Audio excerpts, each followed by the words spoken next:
দেশবাসী, ভারত বাংলাদেশের টানাপোড়েন সম্পর্ক এবং দেশের চলমান সংকট নিয়ে প্রধান উপদেষ্টা ডক্টর মোহাম্মদ ইউনূসের সঙ্গে সংলাপ শেষে বুধবার সন্ধ্যায় এই কথা জানান জামায়াত ইসলামের আমির শফিকুর রহমান।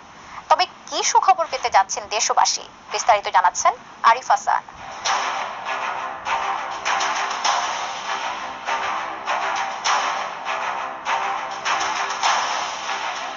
জুলাইয়ে ছাত্র জনতার বৈষম্য বিরোধী আন্দোলনের মুখে শেখ হাসিনার পতনের পর নানামুখী চ্যালেঞ্জ মোকাবেলা করে যাচ্ছে বাংলাদেশ। শেখ হাসিনা দেশ ছাড়লেও থেমে নেই আওয়ামী লীগের ষড়যন্ত্র। গোপনে নানাভাবে ডক্টর ইউনূস সরকারকে চাপে ফেলে দেশকে অস্থিতিশীল করার চেষ্টা চালিয়ে যাচ্ছে দলটি। 5 আগস্ট শেখ হাসিনার পতনের পর থেকেই ঢাকার সাথে টানাপোড়েন বেড়েছে দিল্লির। বাংলাদেশের সংখ্যালঘু নির্যাতনের কথিত অভিযোগ এনে বারবার উদ্বেগ জানাচ্ছে ভারত সরকার। দেশটির গণমাধ্যমগুলোতে প্রচারিত হচ্ছে মিথ্যা, বানোয়াট, অতিরঞ্জিত খবর। হুমকি আসছে বাংলাদেশের রপ্তানি, ভিসা, এমনকি চিকিৎসা